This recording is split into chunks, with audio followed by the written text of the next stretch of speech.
Many thanks indeed, Alberto, Annalisa, Valerio, Stepeter, and many thanks to the Philosophical Society as well. It's amazing that I can participate in this project all the way from Australia, and I'm delighted, I'm honoured to be part of this ABC of Citizenship project that you're producing at the moment.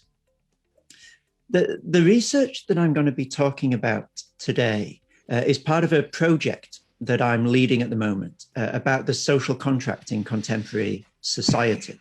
If you're interested in learning more about the wider project, as well as checking out its podcast and its YouTube channel, I've put a link there on this opening slide for you to follow.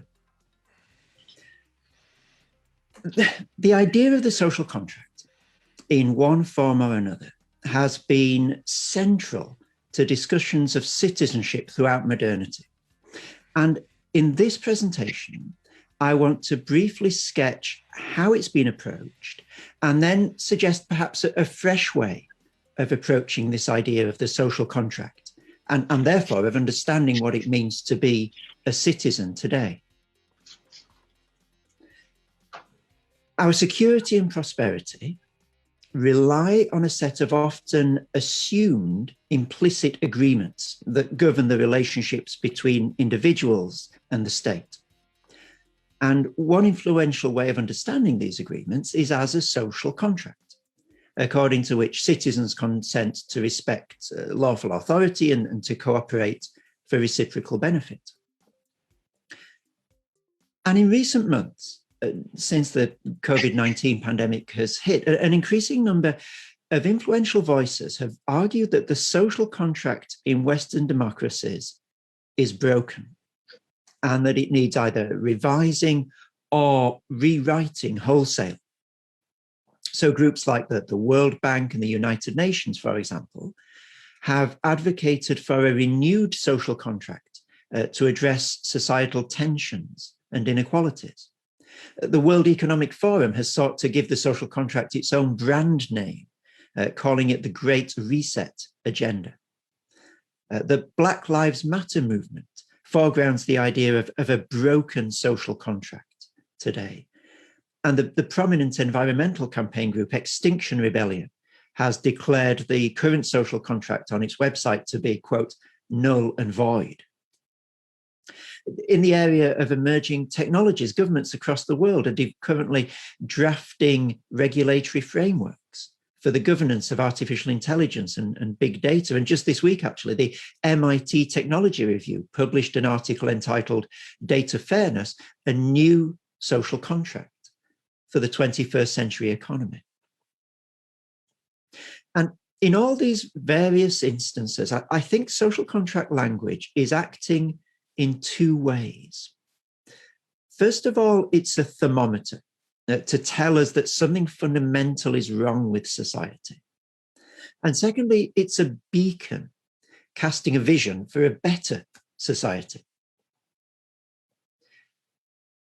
But how do we study something like the social contract? It's clearly important to study. For good or ill, Virginia Hell's often quoted lament still holds true. She said contemporary Western society is in the grip of contractual thinking. But that doesn't necessarily mean that the social contract is accessible to analysis.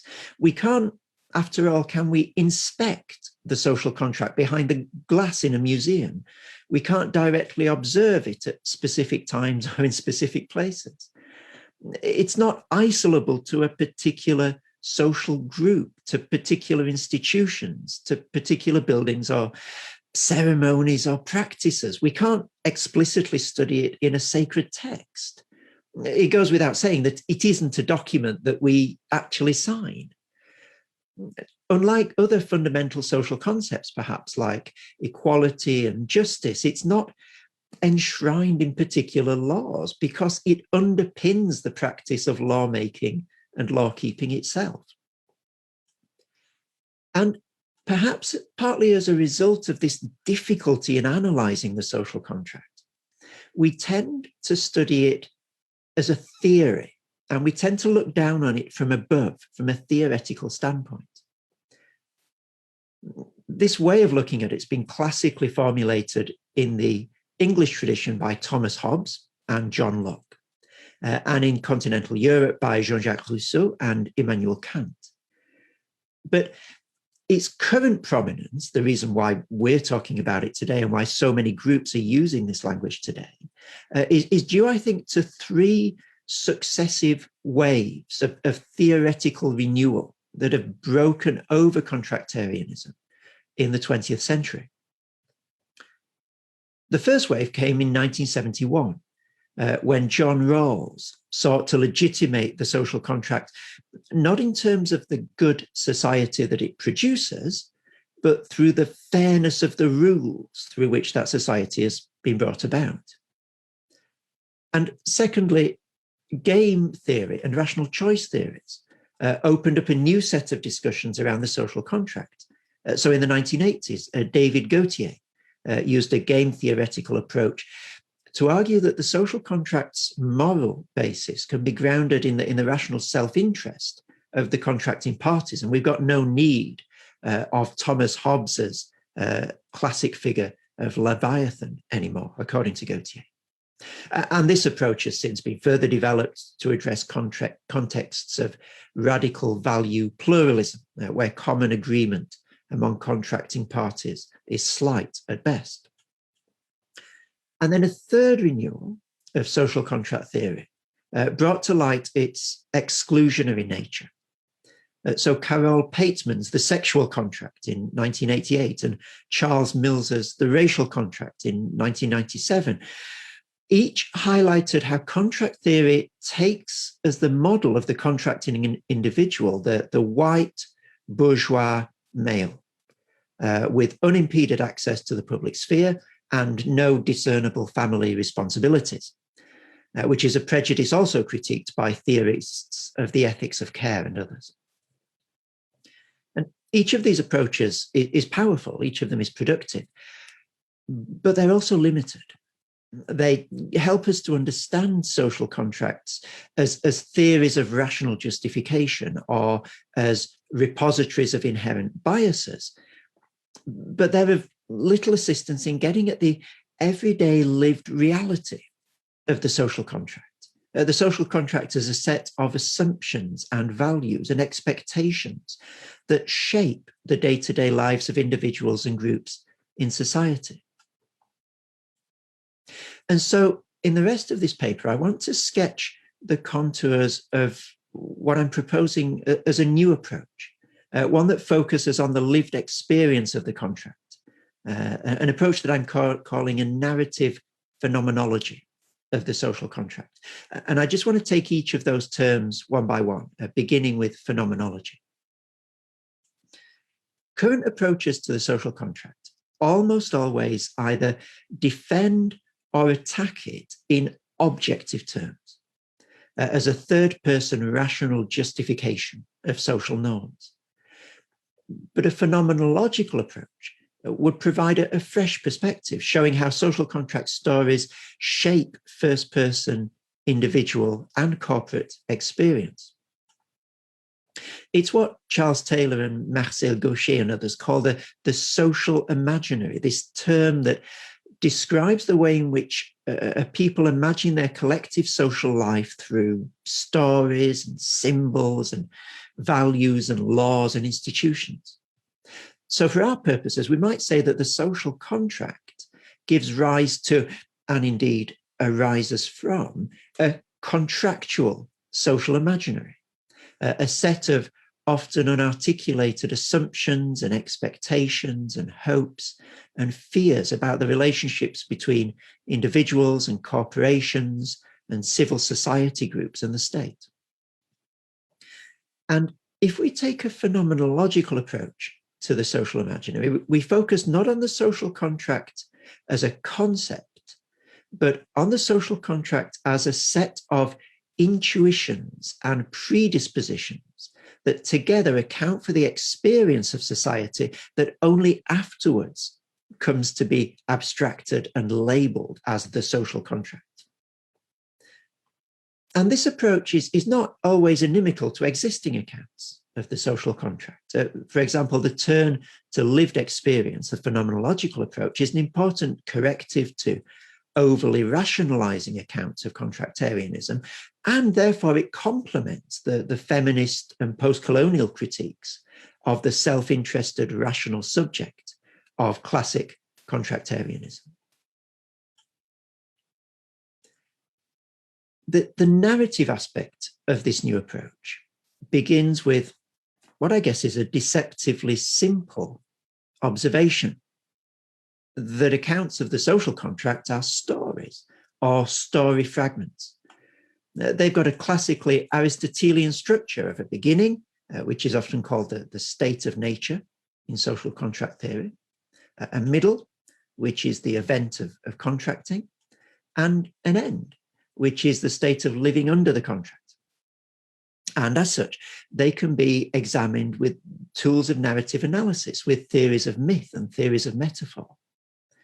And this represents a new approach to the theory and practice of the social contract, not least because, as is now well established, stories and metaphors provide an inescapable framework in which we make sense of ourselves and other people and our world, because our personal and corporate identities are inextricably, quote, entangled in stories, to use Wilhelm Schaap's phrase. And to approach the social contract as a metaphor and as a narrative, therefore, is to understand in a new way its power not only to rationally justify the current social order, but also actively to shape identities and experiences and expectations within society. If we look at it as a narrative, the social contract is woven together of metaphors and symbols. It's widely acknowledged that the social contract is a metaphor, but I think that the narratological implications of this observation are rarely followed through. Specifically, no work's yet been done on how, as a metaphor, the social contract shapes the reality that it describes. And if we draw, for example, on Paul Ricoeur's account of metaphor, we can show how the contract doesn't merely justify social norms, but discloses possible ways of being in the world. The social contract invites us to live as if the contract accounted for the origin of society. And the social contract is also a symbol. It functions as a shorthand for a whole suite of concepts that are crucial to the smooth, harmonious functioning of liberal democracies. Concepts such as citizenship, the consent of the governed, social obligations, democratic legitimacy, and trust between citizens and government. And approaching the social contract as a symbol and a metaphor, it stakes out a new position in one of the abiding debates of social contract theory, namely whether the contract describes an existing truth about society or whether it creates something new. Whereas existing accounts tend to argue for either one or the other of these two ideas, a narrative approach cuts the Gordian knot, if you like, and shows us how the social contract as a fiction is both descriptive and creative. Think of it like Martin Luther King Jr.'s I Have a Dream speech. It invites us to inhabit a reality that doesn't yet exist, at the same time as it reflects shared social aspirations and values. If understanding the contract as a metaphor invites a symbolic mode of interpretation, then understanding it as a story calls for a hermeneutical approach. Myths like the social contract are origin stories. They shape a community's sense of its own identity. They're carriers of meaning. They're vehicles of complex reasoning and wisdom. And this, I think, is a corrective to the reduction to logic and information favored by rational and game theoretical approaches to social contract theory. What's more, narratives function in a way that transforms their readers in a process that's classically been articulated in Hans-Georg Gadamer's Fusion of Horizons and developed further by Paul Ricoeur in his powerful concept of the world of the text. For Gadamer and Ricoeur, texts neither simply describe existing states of affairs, nor do they lose contact with the real world in flights of imaginative fancy.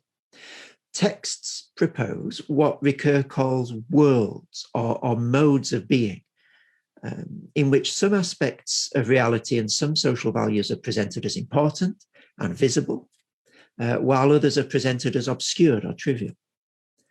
And these textual worlds then refigure the world of the reader, inviting and sometimes even forcing her to understand and experience reality differently. And this account of the transformative power of narrative is crucial, I think, to our understanding of the social contract, because it reveals how the stories that we tell ourselves, including social contract stories, shape our experiences and our expectations of citizenship and social life, as well as reflecting those expectations. So as I finish, I'd like to highlight 6 ways that I see this narrative phenomenological approach to the social contract contributing to the ongoing discussion about the concept. First, most existing approaches focus on the contract as a third-person, abstract, hypothetical account of the social order. But a narrative phenomenological approach understands it as part of lived experience, informing not only rational thought, but also shaping assumptions, shaping emotions, shaping expectations of what it means to live in society. Secondly, while current approaches do a fine job of explaining how contractarianism serves to justify existing social structures, this approach shows how accounts of the social contract are creative, how they actively work to bring about the society that they describe. Thirdly, the new approach provides fresh responses to most of the perennial problems of social contract theory, some of which I've sketched in this presentation. Fourthly, this approach also provides a new bottom-up way of broadening the social contract to embrace traditionally excluded groups, such as disabled people, for example, non-human animals, and even the environment. Fifthly, it's a powerful diagnostic tool, because this approach to the social contract asks not whether it's a true account of the past, but how it provides us with a common language to diagnose and address social tensions in the present, helping us to find shared expressions of problems within and possible futures for society. The social contract is an idea with a great deal of explanatory and consciousness-raising power. Like other metaphors, such as the glass ceiling, for example, or the social safety net, or the public square, social contract language draws attention to realities that might otherwise remain elusive. And sixthly, and finally, this project shows that the value of the social contract doesn't simply derive from it being the only possible way of framing these tensions and possibilities in society. Indeed, utilitarianism and libertarianism, for example, provide important alternative social models. But its importance derives from the fact that, like the discourse of human rights, social contract language is simply widespread. People use it across many areas of society today. In fact, we can think of it as a sort of social lingua franca, such that anyone who wants to intervene in in ongoing social debates today needs to reckon with this language, whether they consider themselves contractarian or not. Thank you. Thank you very much, Chris, for your reading, but for your talk, for your thoughts, for your reflection about this theme.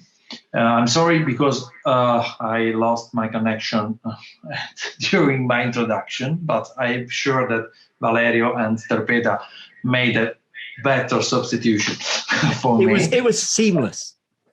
It was fantastic, you're so kind. Ok, ho ringraziato ovviamente il professor Watkin per il suo intervento, per il suo reading, e direi che possiamo sicuramente a questo punto aprire un dibattito su un tema così ricco. Sicuramente questo approccio, dicevo in apertura, desta il nostro interesse, la nostra riflessione. Io so già, perché appunto nella traduzione che abbiamo, nella lettura anche del testo originale che il professor Watkin ci ha inviato, riflettuto un po' con Sterpeta qui, alla quale do subito la parola, perché il suo intervento ci apre già un campo di discussione. So, Chris, I'm asking to Sterpeta about her question, because in my opinion, her question could open our discussion and represent a good start. But I don't know where our discussion will take on us. So it's normal in a philosophical conversation. So we are not aware about what is about to happen. Sterpeta, for you. Okay. First of all, thank you for your speech. And I find very interesting the phenomenological and narrative approach for the understanding and the improving of research of the sense of social contract, above all behind the Rickers and the Gadamer's voices that you analyzed, the idea of identity, of life experience, and what Rickers calls mode of being. And finally, the recovery of historicity. This is the reason why I would like to ask you how is possible to recover concretely the faith and the truth that is on the base of social contract. Beyond the academical studies about this, because in particular, my mind goes to the experience that we have in Italy since some times ago, I think 2 years, maybe in the high school. We have the study of civic education. This study was introduced in an interdisciplinary way, and the aim, the proposal, is to bring students closer to the knowledge of our constitution. I think we all together, we don't know if it is a good practice. It's too early, maybe. But in your opinion and experience, could this be a good practice? Could be useful or not? Thank you so much, Sterpeta. The connection was a little shaky, but I think I got the gist of your question, which was, if I understand correctly, about civic education and its place in the fostering of a strong social contract. My sense from the research that I've done already is that it could only ever really have a secondary place, because we are formed as citizens not primarily through 1 hour of civic education a week, but through many more habit-forming practices that we engage in all the time. We're catechized, we're inculcated into a particular way of being citizens by everything from advertising on the internet, on the television, in the cities that we live in, to the way in which the shopping centres that we visit are laid out, to the expectations that we have of educational institutions, for example, what we think university is for. And these things operate, if you like, on a more visceral, on a more fundamental level than the direct discourse of ideas that comes over in something like civic education. So we're formed by these habits in a much deeper way. than we're formed by ideas, I think. And I think that's what the research points to as well. And so, although civic education can have a role, I don't think that it stands a chance fighting against some of these habit-forming patterns in society that are much deeper and much more invasive into the way in which we live in society. So I think it has a role, but I don't think we can rely on it in order to strengthen the social contract, because I don't think it's powerful enough. Sì, traduco io perché Alberto è uscito. Sono rientrato adesso, scusate, sì, oggi non so cosa accada alla connessione. Ora, Chris Watkin ci sta dicendo, avete sentito la domanda, era sull'educazione, sull'introduzione dell'educazione civica, ha detto sì, può giocare il suo ruolo, ma non dobbiamo dimenticare, come dire, il senso profondo di come si diventa cittadini attraverso tutta una serie di altre, come dire, noi chiameremo agenzie, come possono essere internet, le pubblicità, eccetera. Quindi è fondamentale sicuramente cercare di formare il senso civico, però ci dobbiamo rendere conto che non si può pensare che l'educazione civica sia, come dire, la panacea o il rimedio per quello che sta succedendo. Può giocare il suo ruolo, ma il suo ruolo potrebbe essere insufficiente. I'm sorry, Chris, for my connection. I don't know if there are any questions at the moment during the answer of Professor Watkin.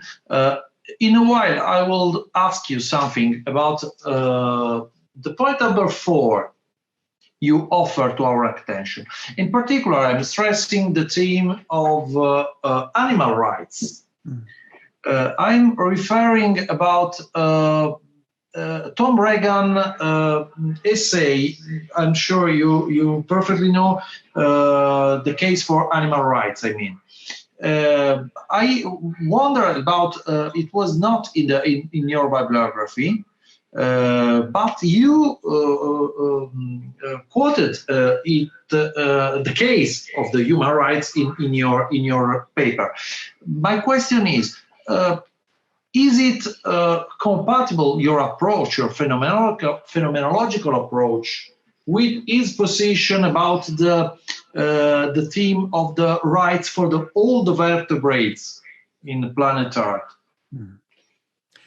Thank you, Alberto. Yes, it is an important way in which social contract theory is being expanded at the moment to include the non-human. Martha Nussbaum, I think, has a very important contribution in this area, and I think the phenomenological narrative approach that I'm recommending can actually do work in this area that other approaches find hard. So people tend to focus, for example, if we take Nussbaum, on the capacities of animals. If animals reach a certain threshold of capacity, then they can be included in the social contract. The problem with that approach, in my opinion, is that there are always some, both humans and animals, that don't reach that threshold of capacity. And therefore, there are some that are excluded from the social contract, either through severe mental disability among humans, or because as an animals, you draw a line somewhere. Animals that can reason, for example, are in, and animals that can't are out. And I find that sort of solution very problematic. The way that the approach that I'm commending comes at it is not through capacities. You don't have to possess certain abilities to be part of the social contract. It comes at it through narratives, the stories in which we're entwined. And of course, animals can be entwined in stories just as much as human beings can.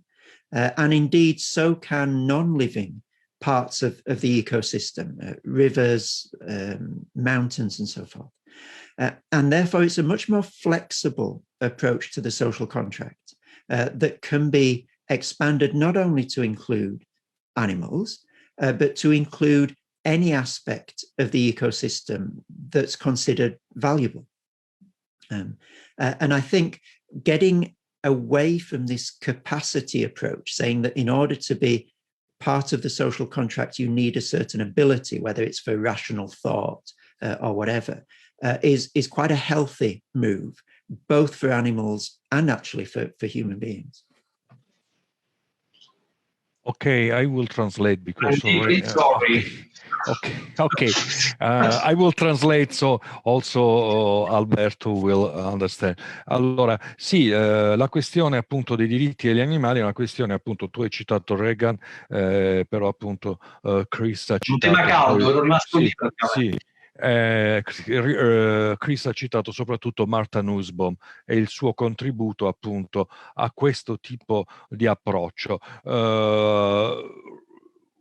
Chris ha ricordato che questo approccio di Martha Nussbaum è fortemente legato alla questione delle capacità, cioè nel senso che anche gli animali hanno i loro diritti o entrano nel contratto sociale perché hanno una serie di capacità. Il problema con questo tipo di approccio è che tutto sommato questo approccio non tiene conto di quegli animali, ma neanche degli esseri umani che in qualche modo non raggiungono certi tipi di capacità, che rischiano quindi, se noi prendiamo alla lettera quello che dice Martha Nussbaum, di restare esclusi da questo tipo di approccio, eccetera.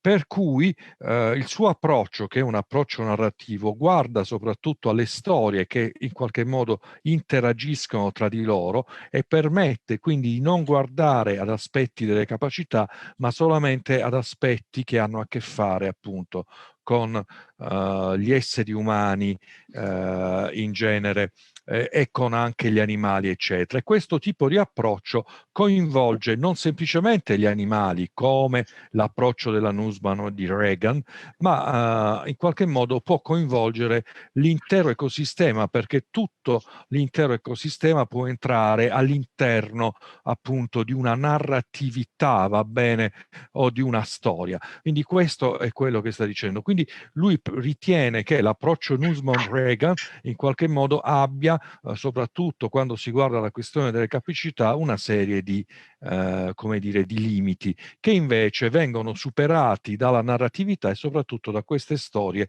che sono intrecciate tra di loro e che fanno sì che ci sia un ecosistema.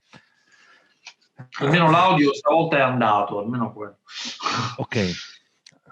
New question? Coming? Just while we're waiting for a new question, I'm just going to share in the chat the link to the social contract research network that I'm part of, if anyone is interested. Will be absolutely useful. Professor Watkin ci sta condividendo il link al network proprio sul tema del contrattualismo e quindi è a disposizione ovviamente nostra come risorsa. Grazie. Thank you a lot. If there are no questions, I can have. I have a question. Valerio will ask something. Okay. I want to ask. You talk a lot also in the paper about Nussbaum capabilities and with Reagan this new wave of neo-contractualism, also different by that of Rawls. At the same time, you made also reference to the French, the so-called French school, that is not really a phenomenological school, but it's interesting. How could we intertwine a French philosopher and also the German one, because we have to remember that there is also Habermas and the big tradition that try to intertwine continental and so-called analytical tradition. What do you think of your approach and those other kind of approaches about the social contract, especially the French ones and the Habermas, the German one? It's a fantastic question, Valerio. Thank you. And thank you so much for your translation as well. I'm in awe of your ability to translate these complex ideas so easily from one language to another. Thank you. I think there's a very important story to be told about the contribution that recent French thought can make to the social contract. It's at the heart of the project that I'm pursuing at the moment. Just to give a little flavor of what that might look like, in addition to drawing on Paul Ricoeur's ideas of the world of the text and his understanding of metaphor as a way to approach the social contract, there are ways of taking ideas, for example, from Michel Foucault and his understanding of power, not as something that works top down in society, but he has this image of a capillary distribution of power throughout society. And I think we might want to develop the idea of a capillary contract, not some central monolithic imaginary document, but a series and a network of tens of thousands of little interactions and relationships that together congeal to form this thing that we call the social contract. It's a bottom-up understanding, if you like, of the social contract. So I think there are ideas in Foucault that are very helpful. Étienne Balibar in the French tradition has incredibly important things to say about the relationship between the citizen and the subject that I think are important. And he does this to bring to bear on social contract theory. Alain Badiou has a very complex idea of the contract. In some passages, he dismisses it. This idea of contracting, he consigns it to the bin of opinion, which is something in society he rejects. But of course, he's very much drawing on Rousseau's ideas and the contract as an event. And so in all these ways, and many more besides, I think the potential of continental European thought to renew our understanding of the social contract and to contribute something new and fresh to our way of analyzing the social contract is very important. I'd just say one word on Habermas. I think that one thing that Habermas is doing very interestingly, which critiques Rawls and moves things on from where Rawls was in his understanding of the social contract, is this turn that you get in Habermas from the earlier rejection of theological and religious reasoning in the public sphere to a later acceptance in some form of that way of thinking. And I think this is a weakness in Rawls' approach, that he screens out what he calls comprehensive doctrines from participation in the social contract. And I think Habermas shows us a way to include groups in society that reason in that theological way. And those groups are increasing both in number and in size in our societies at the moment, a way to include those groups in social contract reasoning, which I think is both necessary and healthy for public discussion. Sì, grazie. Allora cerco di tradurre la risposta alla mia domanda. Sì, è una domanda molto interessante.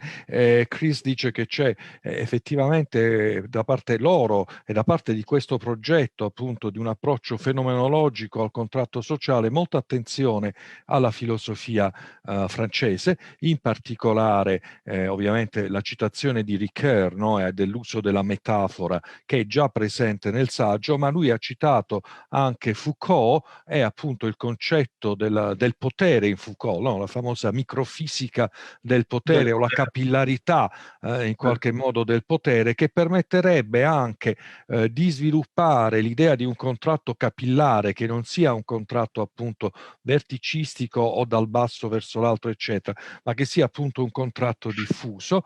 Ha fattoci appunto menzione di Étienne Balibar e anche di Alain Badiou, che ha un approccio molto complesso, talvolta sembra rifiutare il concetto di contratto sociale, tal'altra sembra in realtà riproporre il concetto di contratto sociale come evento, riprendendo per certi versi il pensiero russoiano e la traduzione appunto di Deleuze, eccetera. Una parola su Habermas, in particolare Chris apprezza di Habermas ovviamente la critica che Habermas ha fatto in parte a Rawls per portare avanti importanti, e in particolare l'ultimo Habermas, quello appunto che ha riammesso un po' all'interno, diciamo, di quella che è la contrattualità sociale anche quei gruppi che apparentemente Rawls aveva, come dire, messo da parte o sospeso, come per esempio i gruppi religiosi. Quindi è apprezzabile questo tentativo di Habermas, che diciamo è il tentativo dell'ultimo Habermas, quello di tra ragione e fede, che appunto ha ripreso questo aspetto. Vedo che Annalisa ha alzato la mano. Non sto guidando, non ti spaventare, Valerio. No, perché sennò ti tolgo fermata. il video. No, mi sono fermata. Chiedo scusa a Chris e a tutti se vado in italiano, ma la stanchezza a quest'ora mi fa perdere anche il poco inglese che ho. Quindi ancora grazie. Vado subito alla questione che un po' avevo posto anche nei giorni precedenti ad altri amici richieriani, cioè ho l'impressione che l'esperienza anche che stiamo vivendo di pandemia ci sta costringendo a tornare diversamente sull'importanza dei corpi anche nelle relazioni, e anche su tutti quegli aspetti di incapacità, di fragilità che pur presenti evidentemente negli autori che citava il collega Chris, non sempre poi emergono quando ragioniamo in termini di contratto. Cosa voglio dire? Che la dimensione vocale, la parola, la ragione, l'intelletto sono tutti aspetti che normalmente emergono di più quando si parla di contratto. E quindi mi chiedevo... ti puoi fermare così faccio un'introduzione e poi fai la domanda? Perché la parte è lunga, introduttiva. No, ma è finita, nel senso che la domanda è quindi qual è il ruolo del corpo in tutto questo? Finito. Let me substitute Valerio, that is my substitute, so we are substituting each other in perfect synchronicity. Annalisa is questioning about Paul Ricoeur, Chris, and it's a question that she's questioning to other hosts of our festival, since she has the impression that the pandemic is forcing us to rethink about the importance of the bodies in our relationships. And she feels like she's afraid that this theme, the theme of the bodies and the rethinking about the bodies, is not involved in discussion about new contractaries enough at the moment. What do you think about? I think, let me say two things. I think, first of all, that is undoubtedly true. And hello, Annalisa, thank you for your question. Yes, and theorists like Rawls and Gauthier and others, while not, I think it would be going too far to say that the subjects of the social contract are necessarily disembodied. There's certainly no explicit engagement with the difference that embodiment makes to the way in which we live in society. The second thing is, in their defense, I think they would say that's not the question they're asking. So they have a particular set of concerns around the well-foundedness of the social contract as an idea, and their research project is not to think through embodiment. However, I do think that globally speaking, it's a gap. It's an omission that our understanding of the social contract is deficient unless we take account of the very fundamental fact of our existence that we're embodied with everything that means for our fragility and vulnerability. And the theoreticians of care are very strong on this, of course, and they're big critics of the social contract. So there is that line of thinking that insists upon embodiment. I think if we come at it from a French perspective, then there are many resources to be able to bring that sort of thinking in. I'm thinking particularly of Maurice Merleau-Ponty and his phenomenology of perception, and the central idea in that je suis mon corps, I am my body.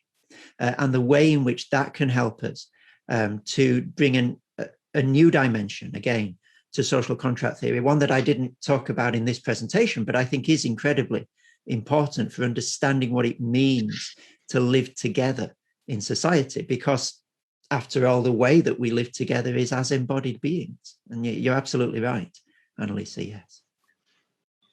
Provo a sostituire Valerio, poi Valerio interverrà sicuramente perché lui ha più abitudine del sottoscritto. So let me try to substitute Valerio, but I'm sure Valerio will help me at the end. Chris ha fatto una prima premessa, chiarendo che ovviamente i corpi non fanno parte del contratto, no? Perché il contratto ha una sua valenza di tipo teorico. E ovviamente diceva, io questo so bene, che Annalisa lo sa, e che ovviamente non fa parte della sua domanda questo tema, e che quindi la provocazione di Annalisa era proprio su questo tema. In effetti lui riconosce che la mancanza del discorso sui corpi nel contesto del discorso in generale sul contratto sociale, sul nuovo contrattualismo, è una mancanza oggettiva, è un punto di deficienza del momento della discussione che si sta tenendo.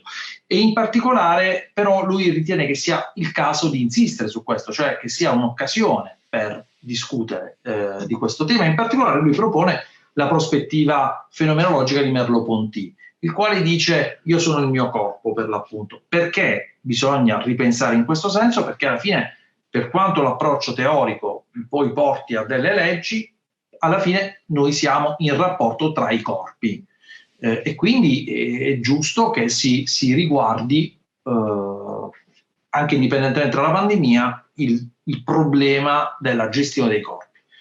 Valerio, ho sintetizzato perché ho fatto degli appunti drammaticamente veloci. Sì. No, è sostanzialmente quello. Penso che l'unica cosa, la citazione era ovviamente di Fenomenologia della percezione. Sì, ho preso il testo. E poi niente, questa questione della deficitarietà del contratto sociale, che dovrebbe tenere conto dell'incorporamento, no? Come appunto l'embodiment, che appunto è importante, probabilmente è importante anche tenere conto di questo in una certa tipo di narratività. Sì, ci sono ancora altre domande? Annalisa, sei soddisfatta della risposta oppure vuoi... Yes. Anche della tua traduzione, Alberto. No, questo non lo sono io, figurati, lo puoi essere tu. No, magari vuoi aggiungere qualcosa sulla citazione di Merleau-Ponty. Io noto appunto la cosa che diceva prima Valerio. Chris, I'm taking a step back, if you're right, just for my personal curiosity about Rawls, because you talk about weakness. You told something about the weakness about Rawls theory, and of course the critic you quoted by Jürgen Habermas, which is the critical point in this issue for Rawls, in your opinion? I'm particularly engaged about Rawls for my personal formation in the 20 years ago I'm talking, so it's a wonderful occasion for me to ask you about this matter. Ho chiesto a Chris, che prima aveva citato, io purtroppo andavo e venivo, però ho beccato il momento a proposito della critica che Habermas muove a Rawls, di una certa stanchezza della teoria di Rawls in questi anni, venuta più alla luce. E quindi volevo chiedere a Chris dove lui vedeva il punto di stanchezza, al di là della questione dei gruppi esclusi, no? Che Rawls ha sempre, che Valerio ha citato prima. Volevo un chiarimento su questo. Poi c'è una domanda ho visto di credo sta finendo poi aspettiamo, la facciamo dopo. Yeah, thank you very much, Alberto. Rawls, I think, in his desire to remain objective behind the veil of ignorance, where people decide what sort of society they want to live in before, in Rawls's theory, they know what role they will take in that particular society. The ignorance veil. That's right, the veil of ignorance, absolutely. He excludes what he calls comprehensive doctrines from that reasoning, which includes all religious positions, and not only religious positions, other global ideologies as well. And I think that this has two problems. First of all, it creates two classes of citizens, those who must resign their comprehensive doctrines in order to take part in the social contract, and those who consider that they have no comprehensive doctrines to resign. And therefore, the fundamental equality that's required behind the veil of ignorance in order for Rawls's theory to work is undermined. It's not the only way it's undermined. I think Carol Pateman and others have argued that you have to ungender individuals for the veil of ignorance to work, and she and many others would argue that that's simply not possible. That you can't take gender out of the human experience and have us all as sort of neutral subjectivities before gender. So it's not the only problem with Rawls, but I think it's one big problem that he can't conjure with comprehensive doctrines, and therefore it's increasingly difficult for a Rawlsian approach to account for the sort of societies that we live in today. In which communities of people who hold these comprehensive doctrines, not only religious variants, but also different religions living in our pluralist societies, find it difficult to find a place in this Rawlsian schema. I don't think it's impossible to overcome, and I think Habermas and the later Rawls in very small ways show us how we might move beyond this exclusion of comprehensive doctrines. But it is an issue with the way that he sets up the social contract. Okay, thank you very much. I will summarize your articulated reply.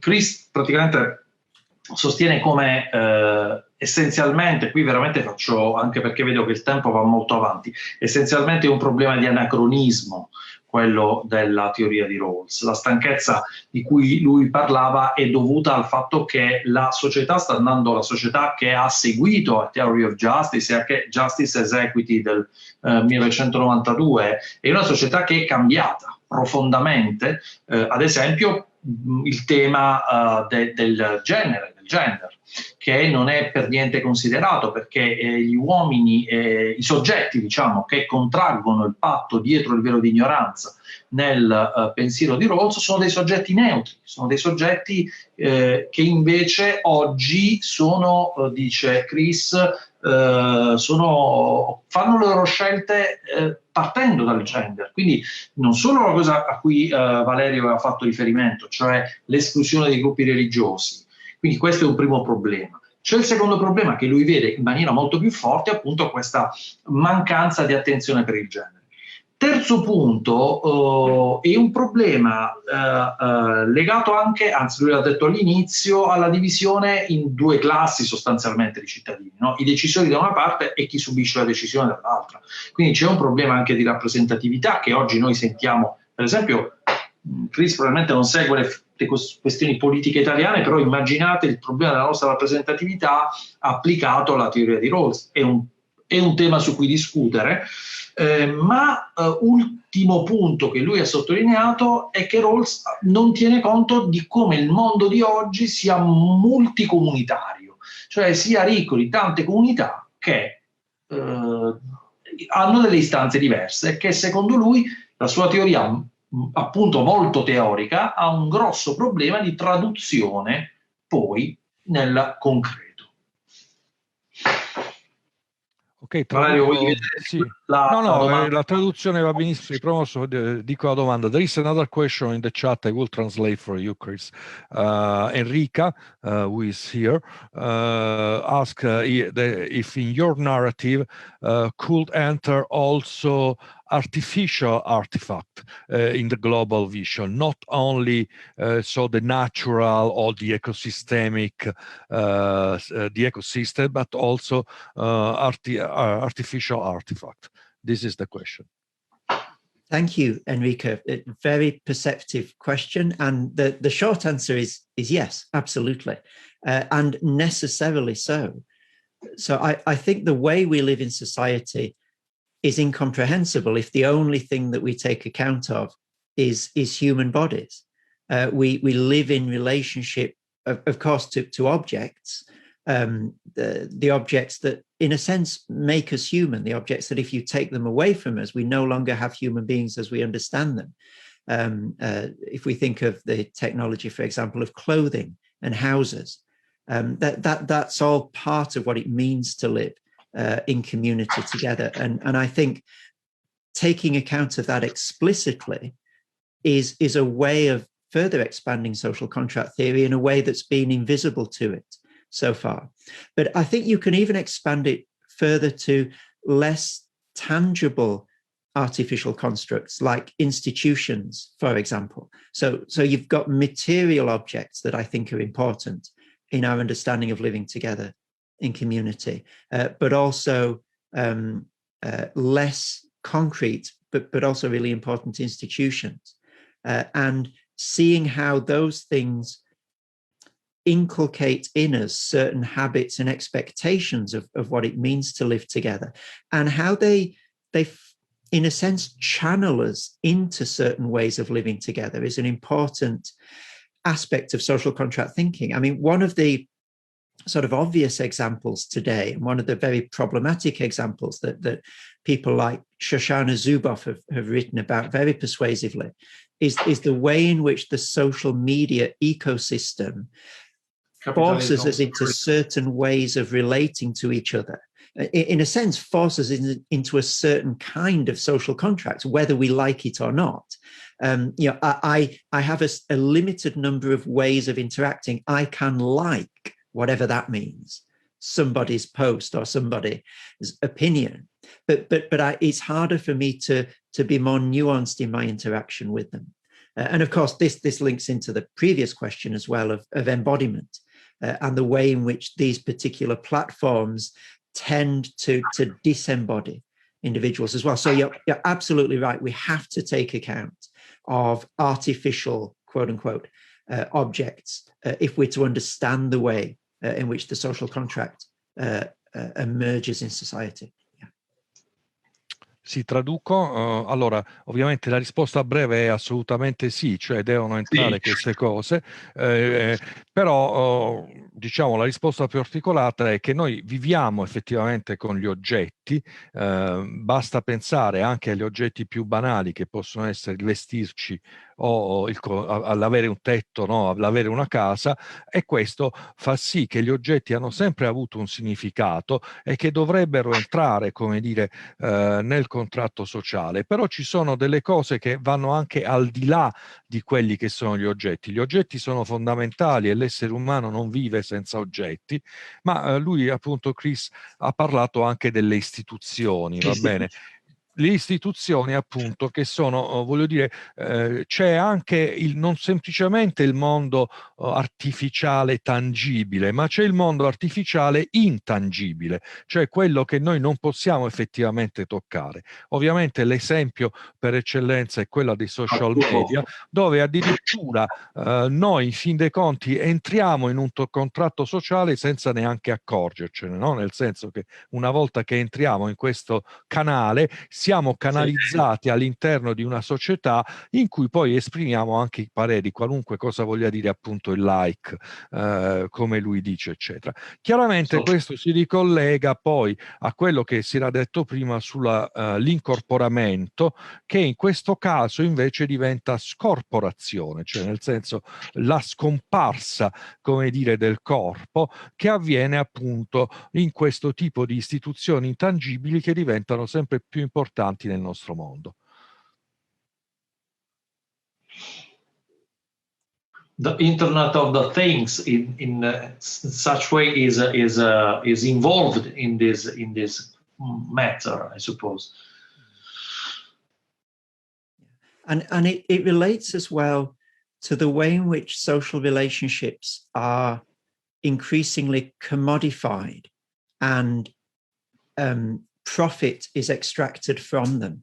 And so I think it's what Shoshana Zuboff calls surveillance capitalism, that the way in which capital is in a way that's new, I think, insinuated right into the heart of our relationships in society.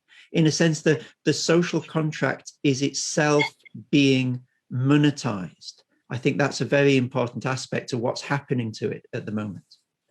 The data are the new oil. We can say this is a stream of data becoming a stream of oil, no? Mm-hmm. Sì, appunto lui sta dicendo che c'è una, come dire, mercificazione della vita social e appunto Shoshova parla di questo capitalismo di sorveglianza che in qualche modo è quello che ha fatto sì che anche i rapporti sociali, non più semplicemente le merci, no? Vengano in qualche modo mercificati, no?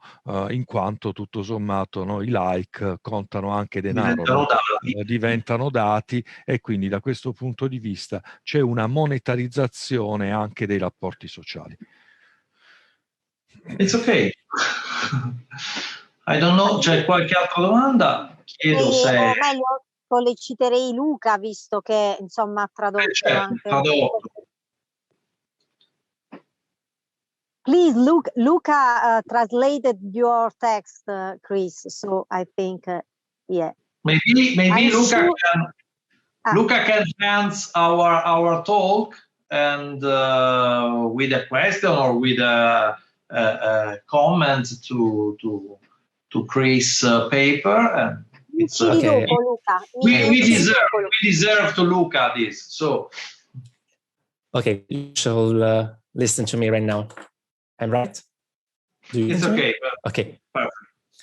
More than a question, I'd rather give a comment on this paper as it was interesting to translate. So because non si sente? È un po' metallico il suono e arriva con un qualche decimo di secondo di ritardo. Vediamo un attimo. Ora sta andando meglio. Vuoi provare? Okay. I was saying, do you hear me right now? Yeah. Okay, perfetto. More than a question, I'd like to give a comment on the paper itself, as I was the one who translated it. And I have to say it was really interesting to translate, mostly because it's not my true field of research. Basically, I'm work into the field of art. And yet I found really, really interesting because it has a lot of points in common with, in general, the ability to give a narration of the work of art, as well as the narrative approach that this narrative phenomenology gives us. Also because it's not, as Watkin said, we live mostly in both a material and immaterial world. And as such, we have to deal with this kind of contracts. I have also thought about the terms of service in which we implicitly agree, because actually nobody really reads them. And so we just scroll down and say, okay, yes, I agree to abide to these rules. I agree to do everything according to your rules, even though I don't really know your rules. And I also liked to point out the fact that this social contract can be both a lighthouse and a diagnostic tool.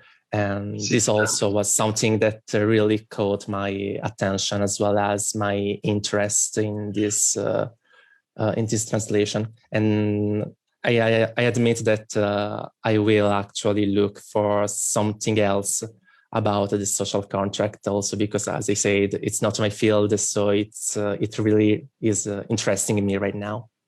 It's a fantastic occasion to open new fields. So, yeah. Luca, you have the honor of translate yourself. Ok,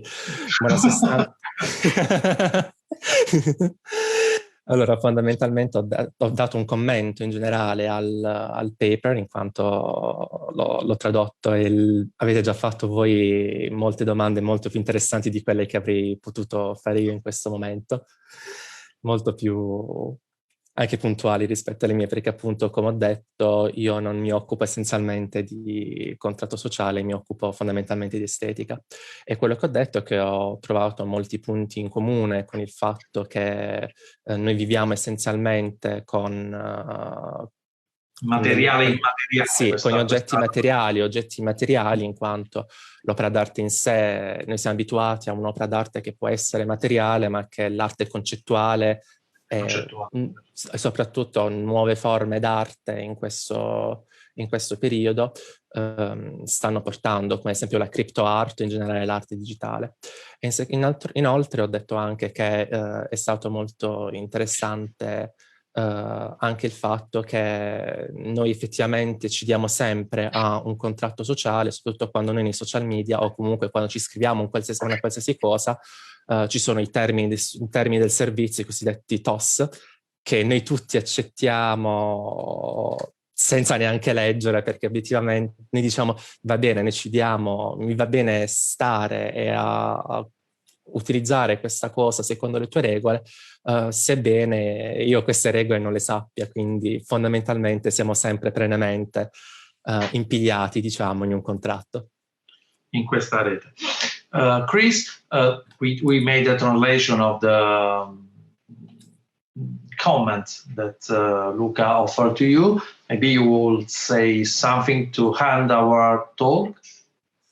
Maybe your sons are wake up, so maybe in the meantime. If I could just respond briefly. We don't know. If I could just respond briefly to what Luca said. First of all, Luca, thank you so much for translating the paper. That was very, very good of you, and I appreciate it enormously. I think that your own area of art has something incredibly important to offer to this area, and it comes back to this question of civic education that was raised early on in the discussion, that art creates and fosters certain sorts of relationships in society. Of course, not the only thing it does, but it also does that. And that's exactly the sort of pedagogy that the social contract needs. And so art has an important role in both reflecting, but also shaping our understanding of the social contract in ways that are more subliminal and deeper than sort of an hour of civic education in schools. And so I very much commend your area of expertise and the role that it has to play in this whole question.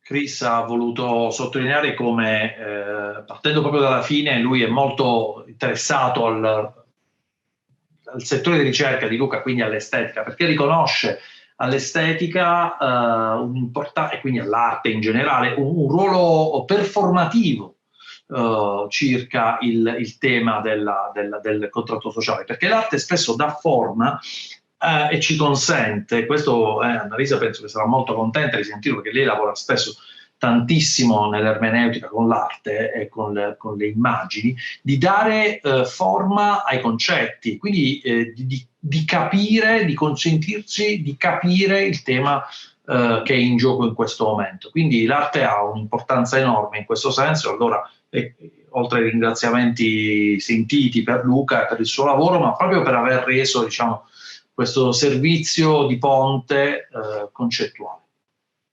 Valerio, vuoi chiudere tu? Perché insomma un ringraziamento a Valerio anche, oltre che a Chris e oltre a tutti gli intervenuti. I'm saying thanks to Chris, of course, for his precious time and precious care for us, for accepting our invitation. But a special thanks to every one of you connected to us this night, and a special thanks to, in the end, to Valerio, because he carried on the matter, the Zoom matter for our festival.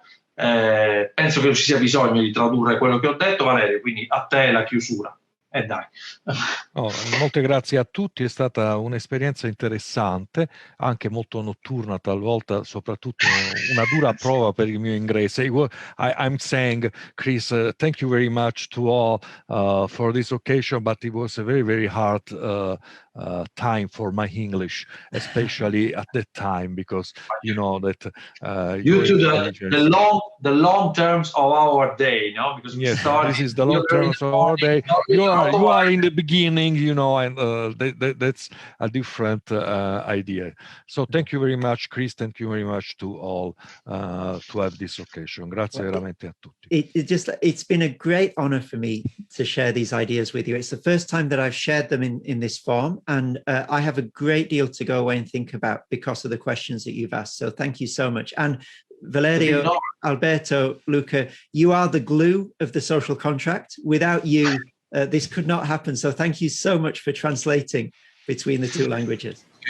Grazie. Giusto due parole, Chris. Tra l'altro ci ha tenuto a precisare che è la prima volta che discuteva di queste cose, quindi fuori, insomma, dai contesti australiani, quindi siamo contentissimi di avere avuto questo onore. Ci ha incaricato di questo ruolo, diciamo, di collante su queste tematiche che noi accettiamo volentieri. We accept this new role as glue of this for the understanding the matter. Thank you very much, Chris. Thank you. Thank you. Thank you. Buonanotte a tutti. Have a nice day e buonanotte. Thank you so much. Have a nice day. And good morning for Chris. A seconda delle time zone.